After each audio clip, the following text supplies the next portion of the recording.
Hello दोस्तों, कैसे हैं आप सब। आज हम लोग पढ़ेंगे ज्योमेट्री, जिसको हम लोग हिंदी में ज्यामिति कहते हैं। और ये आज आपका क्लास नंबर 6 होगा।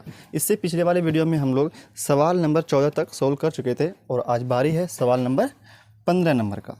कहता है एक त्रिभुज में तीन कोण x-15 डिग्री, x+45 डिग्री और x+60 है। त्रिभुज के प्रकार को पहचाने। तो कहता है आइसोसेलेस ट्रायंगल मतलब समद्विबाहु त्रिभुज है, इक्विलेटरल ट्रायंगल समबाहु त्रिभुज है, या अधिकोण त्रिभुज है, या समकोण त्रिभुज है। आपको त्रिभुज पहचानना है। तो आपको दिया क्या है, कोण दिया हुआ है, तीनों कोण का नाम मान दिया हुआ है, x-15 डिग्री, x+45 डिग्री और x+60 डिग्री। बताना है कौन सा त्रिभुज है ये। तो हम क्या करते हैं, कोण का पहले मान निकाल लेते हैं, क्योंकि आपको पता है कि तीनों कोणों का फल कितना होता है, 180 डिग्री होता है। तीनों को जोड़ते हैं, कितना हो जाएगा, 1x 1x 2x और यहाँ पे 1x 3x हो जाएगा, प्लस 15 माइनस है और यहाँ 45 प्लस में है, तो इन दोनों का जोड़ कितना होगा, 30 और यहाँ पे 60 है, तो 30 60 कितना हो जाएगा, 90 डिग्री बराबर कितना हो गया अब 180, क्योंकि तीनों का फल कितना होता है, 180 डिग्री होता है। तो 3x बराबर कितना हो जाएगा, 90 उधर चले गया तो -90 हो जाएगा। तो 180 में 90 घटाएंगे तो 90 बचा। x का मान कितना आया, x का मान आएगा 30, क्योंकि 3 से जब भाग देंगे 90 में तो 30 डिग्री आया। ठीक है, 30 डिग्री आया। तो अब बताइए मान कितना होगा। जब 30 में से 15 घटाएंगे तो एक कोण का मान कितना आएगा, 15 डिग्री। दूसरा कोण का मान कितना आएगा, x+45, तो ये कितना आ जाएगा, 45 में जब 30 जोड़ेंगे, x+45 है ना, 45 में जब 30 जोड़ेंगे तो 75 डिग्री होगा। और ये वाला कोण कितना होगा, 60 और 30 90 डिग्री। तो बताइए वैसा त्रिभुज जिसमें एक कोण क्या हो, 90 डिग्री हो, उसको क्या कहते हैं हम लोग, उसको कहते हैं हम लोग समकोण त्रिभुज, right angle triangle. Option number आपका डी सही हो जाएगा। आते हैं हम लोग अगले सवाल पे, सवाल नंबर 16। देखिए अब सवाल है 16 नंबर सवाल। क्या कहता है, त्रिभुज ए बी और सी त्रिभुज के तीन कोण हैं और ये इस प्रकार है कि a-b 60 डिग्री है और b-c 15 डिग्री है। तो कोण ए का मान क्या होगा। ऑप्शन दिया हुआ है आपको 105 डिग्री, 195, 115। चालू कर लिए ना, अरे हाँ। देखिए सवाल नंबर 16 क्या कहता है, सवाल नंबर 16, ए बी और सी त्रिभुज के तीन कोण हैं और यह इस प्रकार है कि a-b 60 डिग्री, b-c 15 डिग्री, ए का मान बताना है आपको। अच्छा, दिया हुआ है कि त्रिभुज के तीनों कोण हैं, तो अगर इन तीनों को जोड़ेंगे तो कितना हो जाएगा आपका, 180 डिग्री हो जाएगा। होगा कि नहीं होगा, क्योंकि तीनों कोणों का फल कितना होता है, 180 डिग्री होता है। ठीक, और आपको दिया हुआ भी है, क्या क्या दिया हुआ है आपको, a-b 60 डिग्री दिया हुआ है और b-c 15 डिग्री दिया हुआ है। तो एक काम करते सबको हम b के रूप में ही लिख देते हैं। क्या लिखते हैं, सबको हम b के रूप में लिख देते हैं। तो यहाँ से a कितना निकलेगा, माइनस उधर क्या हो जाएगा, प्लस b हो जाएगा। तो हम a बराबर क्या निकल गया, यहाँ से आपका a बराबर निकल गया माइनस b उधर जाके प्लस b, तो 60 + b। ठीक, ये a बराबर निकल गया, b का तो b ही रह गया, प्लस c बराबर कितना निकलेगा, c को उधर लेते जाइए और 15 को उधर लेते जाइए, क्या हो जाएगा, b-15 डिग्री। कितना हो गया, b-15 डिग्री बराबर 180 डिग्री हो गया। ठीक है, कैसे कैसे समझ में आया। हम सबको b के रूप में लिख दिए, a बराबर a 60 + b कैसे लिखे, माइनस b उधर लेते गए। ठीक, तो a बार क्या निकल गया आपका, 60 + b का b न दिए, c तो इसको माइनस c को उधर लेते गए, प्लस c हो गया, और 15 को इधर लेते आए तो -15 हो गया, तो b-15 बराबर c, तो b-15 बराबर c हो गया। ठीक, अब देखिए तो यहाँ पे कितना हुआ, 1b 2b 3b 3b हो गया। 60 में 15 घटेगा तो बचेगा 45 डिग्री बराबर 180 डिग्री। अब 3b है, अब 180 में 45 घटाएंगे तो कितना बचेगा, 135। कितना बचेगा, 135। b बराबर, अब 3 से भाग देंगे इसमें, तो 3 चौके 12 और इसमें बचा 1, 3 पचे 15, 45 डिग्री।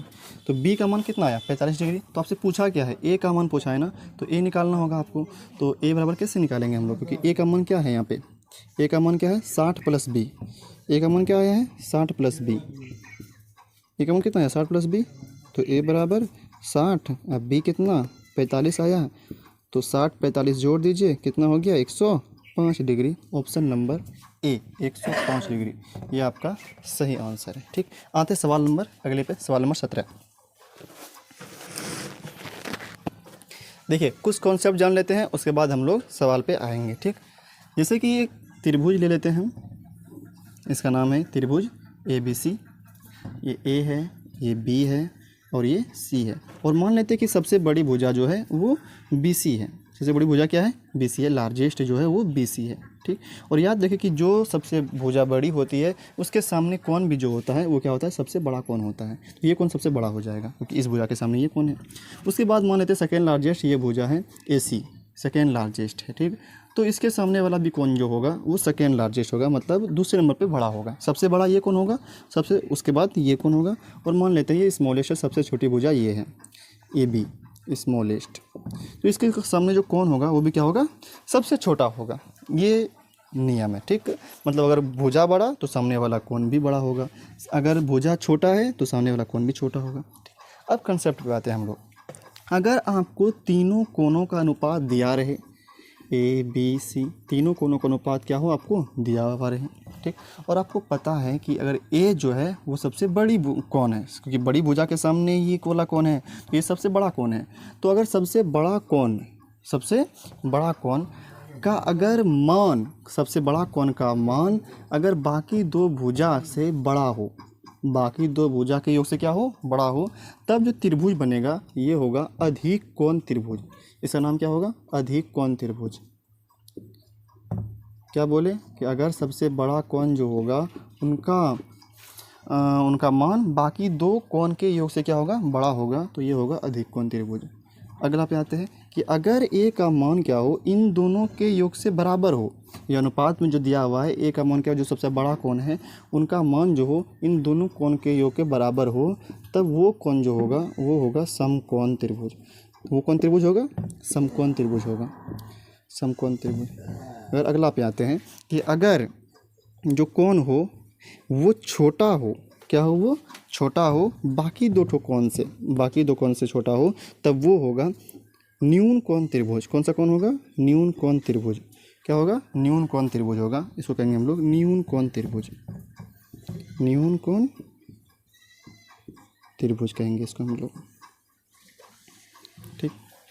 ये रहा आपका कंसेप्ट। मतलब क्या? अगर बड़ा हो तो बोलेंगे अधिक कोण त्रिभुज, अगर बराबर हो तो समकोण त्रिभुज, और छोटा हो तो न्यून कोण त्रिभुज हम लोग बोलेंगे, ठीक है।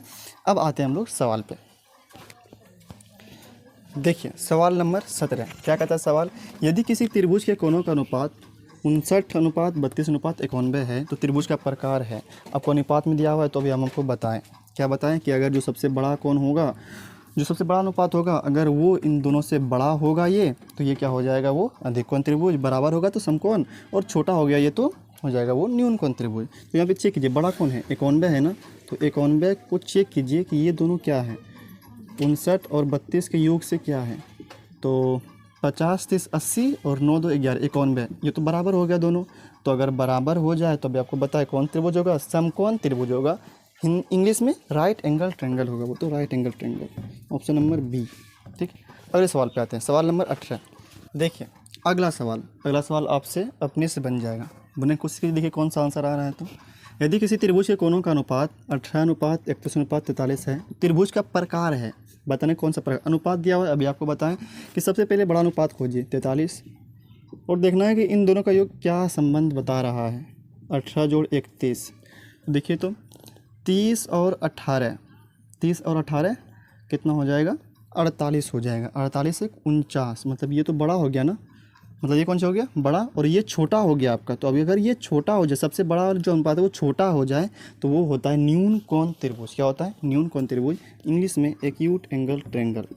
अगर ये बड़ा होता तब तो होता अधिक कोण त्रिभुज, बराबर होता तब होता वो समकोण त्रिभुज। लेकिन यहाँ पे ये क्या हो गया? छोटा हो गया इधर, क्या? क्योंकि इधर तो 49 हो रहा है ना, क्या हो रहा है इधर? 49, और इधर कितना हो रहा है?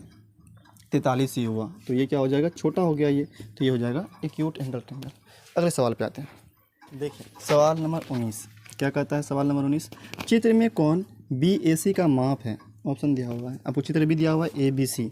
तो पूछा कौन सा कौन है आपसे? बी ए सी, ये वाला कौन आपसे पूछा हुआ है, ठीक। तो आपको हम बताए थे शायद लेक्चर नंबर 2 में बताए थे आपको, क्लास नंबर 2 में, कि इन दोनों का जो योग होता है वो इसके बराबर होता है। क्या होता है? इन दोनों का योग इसके बराबर, मतलब बाएं कोण का जो मान होता है इसके विपरीत आंतरिक कोण के योग के क्या होता है? बराबर होता है। आपको ये बताए भी थे हम। तो अगर इन दोनों का योग ये 110 है तो 62 में कितना जोड़ा जाए जो 110 हो जाए? तो 60 60 120 हो जाएगा, तो लगभग 58 जोड़ना पड़ेगा आपको। तो कितना हो जाएगा? 8 2 10, 6 5 11, 1 12, तो यहाँ पे 120 हो गया, मतलब 48 जोड़िए आप।